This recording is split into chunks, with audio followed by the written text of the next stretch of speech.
following is a Comfortably Zoned Radio Network production. Thank you, Tally Olson. We are back when the Jints and Dem Bums played in New York. I'm Ralph Tyko of the Comfortably Zoned Radio Network. The two mavens are with us today, and certainly experts of those days. They were there, as was I, when the Jints and the Bums played in New York. Here's Noel Hind. How are you, sir? I'm good, Ralph. Thank you. Good voice check at the same time. You got to give me credit for that. And Mr. Alan Blumkin. I'm hanging in there. Good.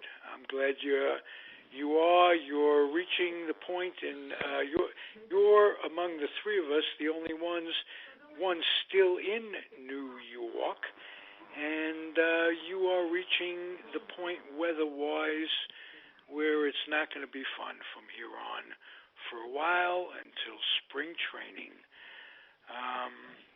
Sorry about that, Alan. No, what can you do? What can you do? You can't do anything about the weather, but if you stick around, it'll change. And I invite you to do that. Guys, we're going to talk about the brass, as it were, of the three major league teams when we were growing up. The New York Giants, the Brooklyn Dodgers, and the New York Yankees. And I want to start with you, Alan. Pick any one of the folks that ran the show for any of these organizations, and we got. Okay, I'll do the Yankees. Right. Please do so. Yeah, in the 1946, again in 1945, the estate of Jacob Rupert, who owned the Yankees for years, sold the team to a threesome of Dan Topping, Del Webb, and Larry MacPhail. And MacPhail was the one put in charge of the team. And he was the one who was responsible for 1947. There was also a story I've read in a number of sources that MacPhail, who was a drinker, and everybody said that if he had one drink, he was a genius. If he had two drinks or more, he'd be insane. And so he and Tom Yorkie, the Red Sox owner, got drunk one night, and they almost traded Joe DiMaggio for Ted Williams. Then the next day they sobered up, but that wasn't the deal wasn't consummated. I thought that was ownership. I thought that was Yorkie talking to Webb. No, Larry MacPhail. Okay, I'm learning something. And basically, MacPhail was responsible for bringing Allie Reynolds for 1947 from the Indians for Joe Gordon. And he asked DiMaggio about another pitcher named Red Embry, and DiMaggio says, get Reynolds. So he got Reynolds, and Allie Reynolds, of course, was one of the ones who was responsible for the upcoming dynasty. And what happened in 1947, they had won the World Series in 7 games over the Dodgers, and MacPhail, when they were celebrating, MacPhail announced, I'm through. And he sold his piece of the Yankees to Webb and Topping, and that was the last time Larry MacPhail was involved in baseball. So Webb and Topping brought in George Weiss as general manager, who would run the show in the minors for quite a number of years, to take over as general manager. And one of the first moves, this is after 1948, he got rid of Bucky Harris, because as going on with the Mets right now, Bucky Harris was not his hire. Right. And he brought in General Casey. manager is said to, when he comes in, he wants his own manager. Right. So he brought in Casey Stengel, who had just won the Pacific Coast League pennant with the Oakland Oaks. It was crazy. They brought in Stengel, for humor, and the writer in Boston, Dave Egan, who was a drunk, and Ted Williams said the only thing the Yankees had got Stengel was laughs. Well, he had a wisdom about him that was unknown. Yeah. So Stengel came to the Yankees in 1949 and won 5 straight World Series and 10 pennants and 7 World Series in 12 years overall. Weiss was also responsible for the player contracts and trades. And Weiss, at one point, I was at a baseball writers' dinner years ago with Mickey Mantle was there, and he had to present an award. And he said, ironically, to Lee McPhail, one of Larry's sons. And he said, when I was playing for the Yankees, Lee was the assistant to George Weiss, the meanest, and he used a 10-letter word beginning with C and ending with R that ever lived. Whoa. And he was right. I don't know if he was getting a percentage of the what they figured he saved on the players the way Branch Rickey was doing, but he tried to lowball everybody, and then when after 1953, when they had won their 5th straight, he had several holdouts, and he sold Vic Raschi to the Cardinals right before the 1954 season. I was 10 years old, and I was up all night crying. I couldn't believe it. It's like me when Magley left the Giants. That's exactly how I felt. Yeah, and then... I remember being up all night crying, but I might have been. So Webb and Topping essentially ran the American League, and when the A's moved from Philadelphia to Kansas City, one of his cronies named Arnold Johnson, who had done business with Del Webb in particular and owned Yankee Stadium, was brought in as the owner of the A's. And he hired some general manager named Park Carroll, who worked for the Yankees, and the Yankees essentially operated the A's for until Arnold Johnson died of a heart attack in 1960. The Yankees operated the A's as a farm team. Okay, Alan, take a deep breath. Okay.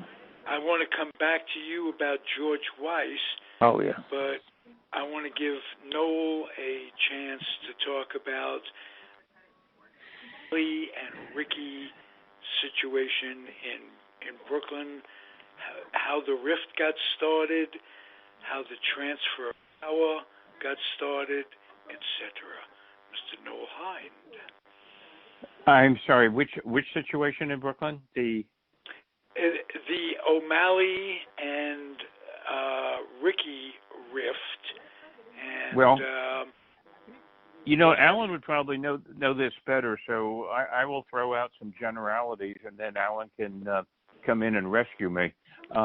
But of course, Ricky was the guiding light in the 1940s, and the guy who brought in Jackie Robinson, and who decided to break the repugnant color line in baseball. And O'Malley came along much later, and I believe he originally was a tax attorney for the team. I know he'd made a lot of money during the Depression as a bankruptcy lawyer, which was a bit of a parasitic profession, in my opinion. But gradually, O'Malley just kind of wormed his way into more and more power, and the two men didn't like each other, from what I've read and from what people have told me.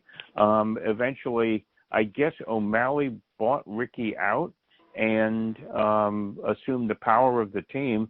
And quite frankly, in retrospect, O'Malley moved his own family out of Brooklyn out to Amityville in, I think, 1951. And it struck, I have a private theory that O'Malley, as soon as other teams started to move, like the Braves, like the Browns, probably had it in mind as to where he could take the team outside of New York. I just don't think he had any interest in staying in Brooklyn at all.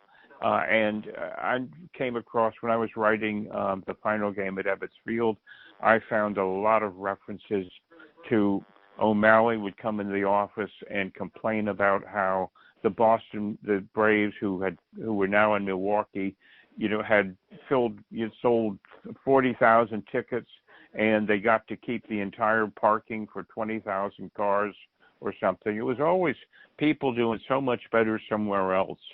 So that's the top of the line, at least in in Brooklyn for ownership and what they were giving to the fans, who were actually coming out in pretty good numbers up until right at the end, 1957. Alan, if you want, you can jump in and expand on any of that, or correct me if I got something wrong. Yeah, well, what happened when O'Malley bought Ricky out, so he was supposed to pay whatever the original sale price was, his third, the 1/3 or whatever. And Ricky, who thought he was being screwed, this is in 1950, brought in a real estate man to create a phony market named Zuckendorf. The real estate man bid $1 million, which is as a favor to Ricky, and O'Malley had to pay Ricky $1 million to get full control of the team. So, of course, that cost O'Malley a lot of money, and that made him hate Ricky even more. And when he took power, it got to the point where anytime anybody mentioned Ricky's name in the office, they were fined. Yeah, and Ricky just didn't leave, but he took over at Pittsburgh. Pittsburgh, yeah, and Ricky, O'Malley and Robinson never got along, and when he fired Dressen after 1953, looked for a multi-year contract like some of the other managers in the National League had gotten, and they refused, and they fired him, and they brought in Walter Alston, who signed 23 one-year deals with O'Malley was not going to pay anybody for not managing. And that was after Charlie Dressen wanted a 2-year contract. Yeah, he wanted a multi-year contract, and O'Malley told him no. And Dressen left, and Dressen managed, after they managed the Senators, the Braves, and the Tigers with absolutely no success. And O'Malley alienated Red Barber, who he tied all the way back to Larry McPhail, and Barber went from the Dodgers to the Yankees. Robinson Alan, let me throw in a quick question. Well, I'm sorry, Ralph, not to interrupt you. What was the source of the antagonism between Robinson and O'Malley? Robinson's loyalty to Ricky. Okay. I was just wondering whether... What I was going to ask. Robinson was anybody that had a real like of Branch Ricky, O'Malley wouldn't go along with. Is there anything ever positive? A chance that Robinson would end up in Pittsburgh? No. No. Okay. They couldn't trade him because of who he was. And when they tried to after 1956, he retired rather than go to the Giants. Dick Littlefield. Yeah, and the other thing, the big event during the Dodger years was DeRocha. leaving to go from the Dodgers to the Giants. Right. Oh, absolutely. And DeRocha, if you remember, was suspended for consorting with gamblers, among other things, in 1947. Bart Schotten managed the Dodgers to the pennant that year. DeRocha came back in 1948, and he and Rickey had a rift. And basically, it was over Roy Campanella, who DeRocha was screaming for because they had no catching. The regular catcher in 47, Bruce Edwards, had a sore arm. And what happened was DeRocha wanted Campanella, and Rickey used Campanella to break the color line in the American Association. Right. And I think, if I'm not mistaken, Hodges came up as a catcher. He came up as a catcher, and they made him into a first baseman when Campanella came up. Right. Campanella came up in mid 1948, and the Giants were ready to fire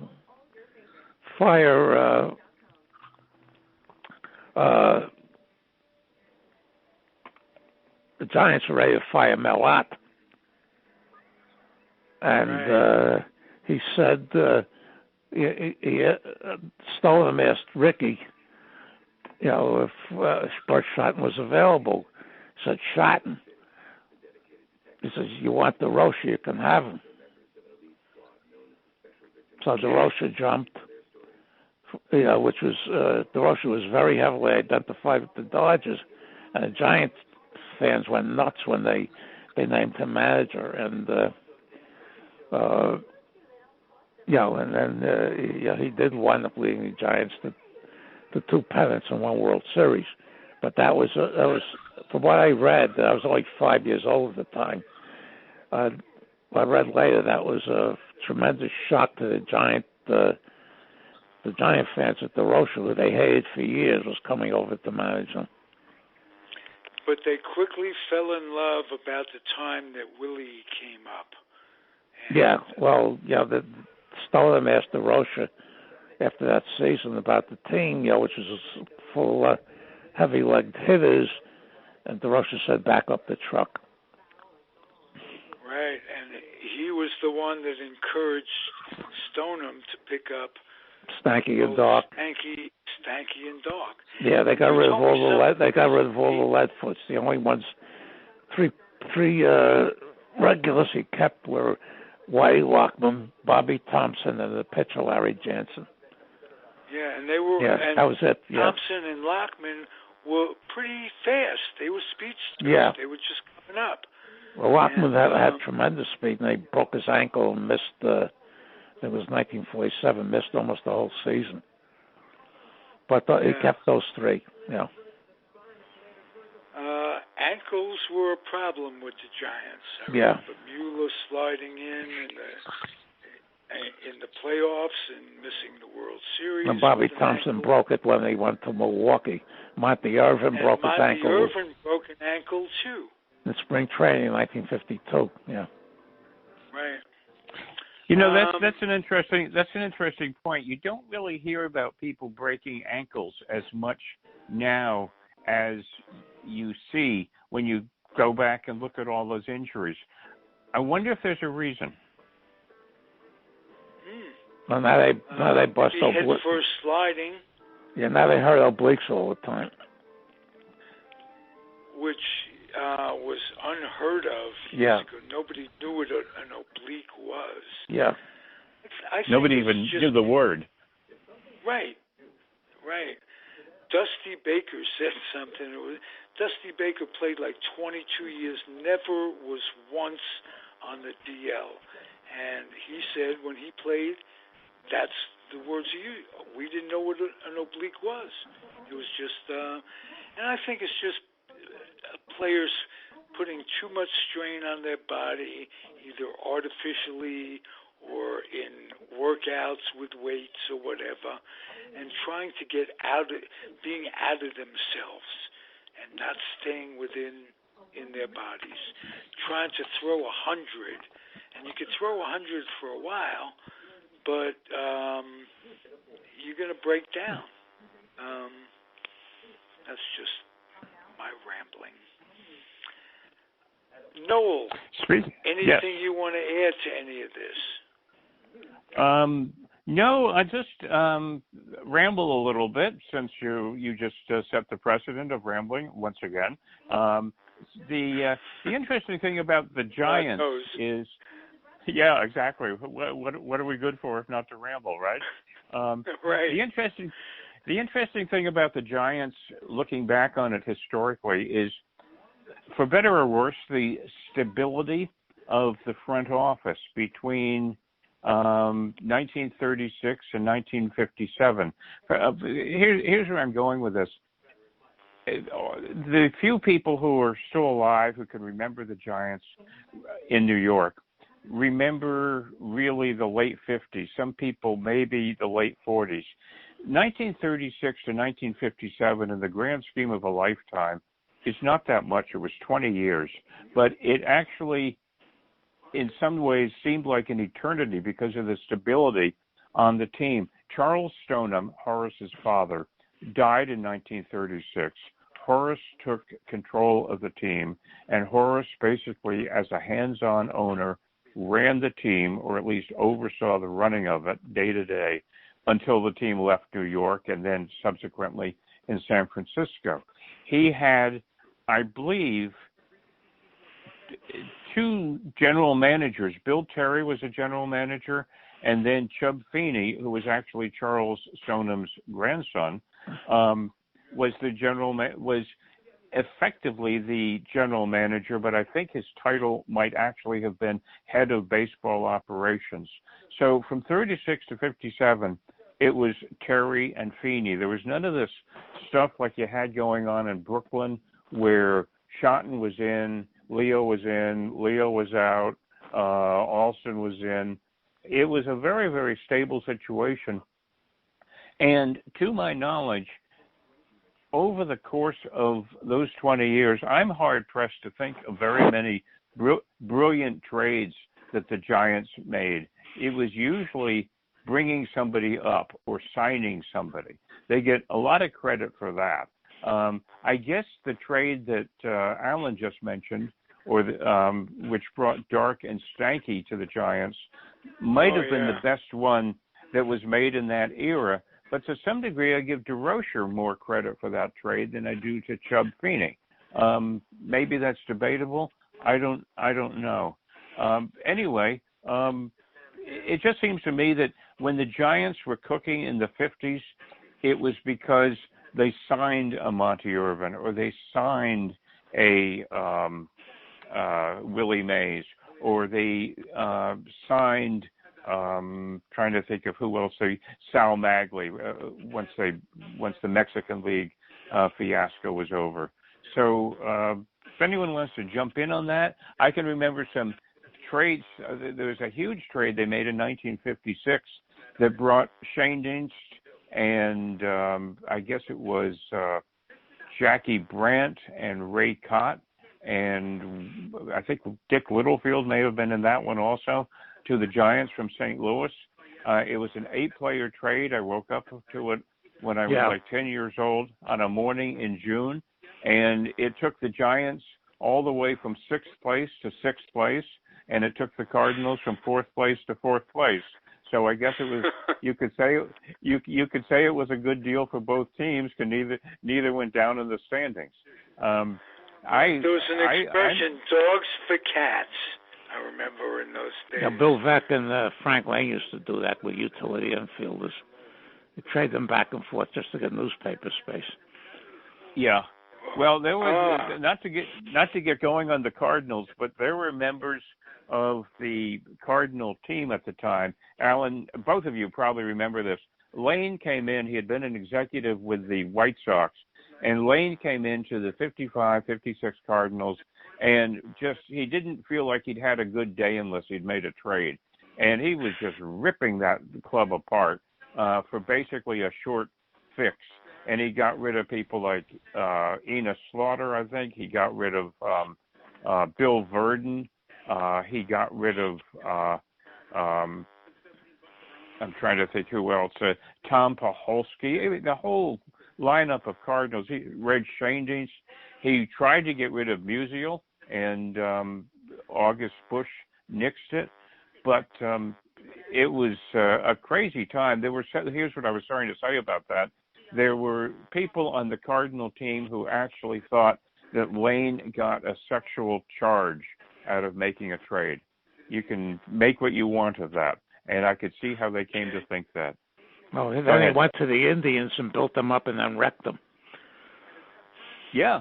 The Cardinals, the same thing happened. They went from 4th to 2nd or 3rd in 1957. They were the last team to challenge the Braves. They fell about 8 games short. And then 58, 59, they were terrible. It was just, he would do it for a quick fix, and he did that with almost every team. Yeah, he sent 58. He sent Doc to the Cubs for Jim Brosnan. Right. Doc had played third base because they had brought up Eddie Casco. The Cardinals played shortstop. Yeah, I don't think Casco ever hit above 228. No, and ironically, Doc and Bobby Thompson were teammates on the 58 Cubs. And they got Lockman back for Hoyt Wilhelm after 56. There was a story about Lockman going across country, having been traded, and he met the guy he was traded for coming back from the Cardinals on the way, and their family got together. Yeah, it was just this Baseball Digest kind of story in the back. The story with Magley is that he came back from the Mexican League after jumping the Giants, and he was 33 years old in 1950, and desperation, DeRosa started him in either May or June, and he pitched very well, and then he became a regular starter in 1950 when he went 18-4. And they also picked up Jim Hearn from the Cardinals on waivers in 1950. Right. They had Larry Jansen, didn't they? He came up through the Coast League, won 30 games for the 1946 San Francisco Seals. Right. And who signed him? Did Stoneham sign him? He came through the San Francisco Seals, so I guess they had to pay. Like DiMaggio came from there, and I'm sure the Giants had to pay money to get him. Right.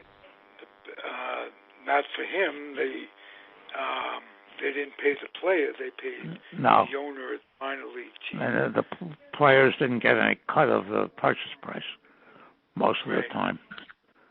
And it was ironic also. Noel can bear me out on this. Reunion, and if you remember, DiMaggio, Williams, these guys had terrific contract battles with their club because they were being screwed.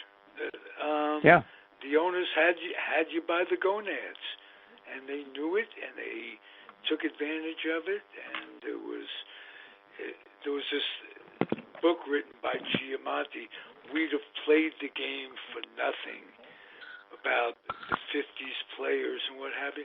No, they were all striving for a union, striving to be able to feed their family and not be under the thumb of the owners. So that played a big part with the Magley thing, especially. I'm sorry, nature was calling, so I'm going to the bathroom here. We're going to close it out. No, I can continue this.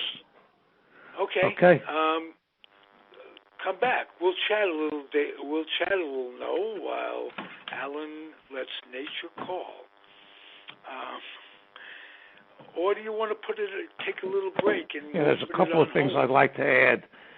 Noel can bear me out when at the end of 1957, Bobby Thompson, Larry Luckman, and Don Mueller were on the roster.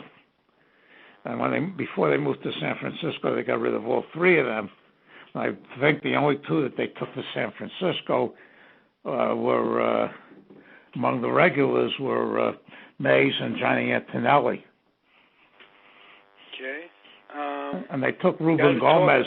When you get back, we got to talk about Bill White, because he came up with the New York Giants in '56, hit 20-plus home runs, went into the service, and comes out, loses his job, and to Cepeda. And he got a lucky break out of that, went to St. Louis, and they got Sam Jones for them, who was very good for a couple of years. Yes, Sam Toothpick Jones. I think he won 20 games in '59. Yeah, 1959. Yeah. But what they did, in 1958, they brought up a load of rookies. Cepeda, Alou, Jim Davenport, the catcher Bob Schmidt.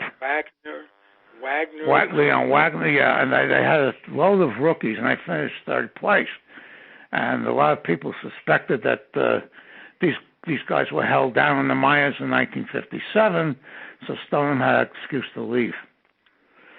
Dodger fans say the same thing about Dodgers holding back guys because they won quickly in '59. Yeah, it took them forever to win a World Series in Brooklyn and 2 years to win one in L.A. Right. I remember that being 13. Noel, anything that you'd like to add to any of this? Keep the voices balanced. Not really. Since we're staying with the front office today,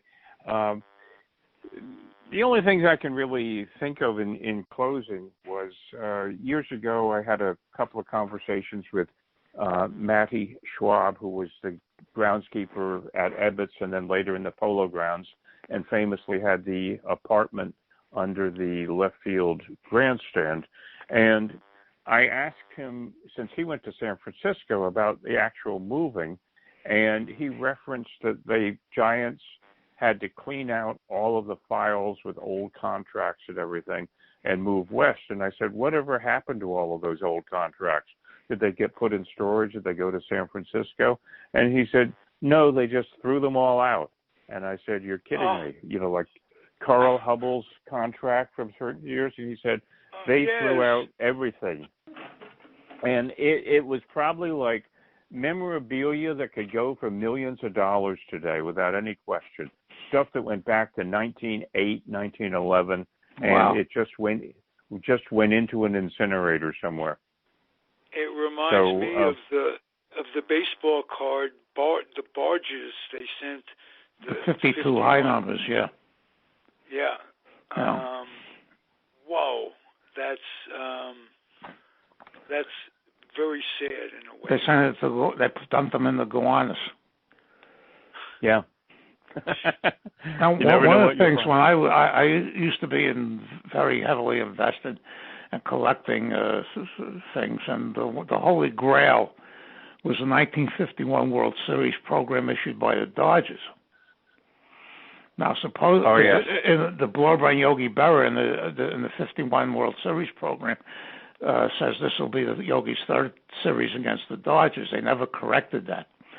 And supposedly O'Malley had all of them destroyed, but there's rumors that some of them survived. I imagine if they do exist, they go for a pretty penny. I can imagine. You know, I'd never thought much about it, but it's amazing that, considering collectors, that nobody has sort of done a mock-up of one and sold it. You know, it wouldn't even be that expensive. You know what the format would be like, and you could. There probably isn't even a copyright on the real one. Nobody copyrighted anything back then. I mean, all of Bowman's cards are in public domain because nobody ever renewed the copyright on them. Oh, really? I didn't know that. Yeah. That's one of my favorite topics is the Bowman Tops Wars of the early 50s because, I told Ralph this a few times, I spent a lot of dimes and quarters looking for 54 and 55 Tops Mickey Mantles, which never existed, until they started doing custom cards for the last few years. You remember as kids we had no sense of the business behind No, it. not at all, yeah. And well, you could make the case that the people running the business didn't have any sense of the business either. It was really a hit and run job. That's true, but the one guy that had a pretty good idea was Cy Berger, if you want to talk about the baseball card. Bowman had most of the stars in those years, and it was very surprising to me when Topps bought Bowman out because as a kid I thought it'd be the other way around. Cy Berger, in one of his books, or in a preface to one of his books, writes the story about those wars, and he had Joe Garagiola come into his office, and he asked Joe Garagiola, did you sign with anybody else?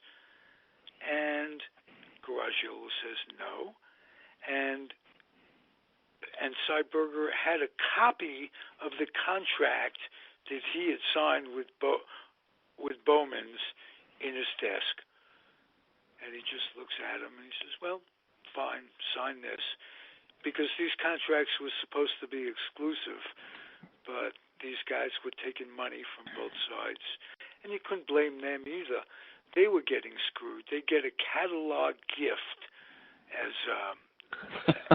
payment. Marvin Miller changed that, yeah. For everybody. Yeah. For the whole game. That's Marvin Miller is a 5-podcast series any day of the week. Yeah. There's an irony there's an irony. I'll give you one little quick story. Topps signed Ted Williams exclusively from 54 through 58, and they were paying him a whopping $400 a year. And Bowman when they issued their 54 set, initially they issued a Ted Williams card. And because Topps had signed him to exclusive contract, they had to pull the card. So they've been reprinted, but the reprints are in smaller size, standard size now, not the way they were back then. So you can't pass it off for a real one. But the real one is very, very expensive and hard to get. And when Topps decided in 1993, to reprint their 54 set, the rights to Williams was held by Upper Deck.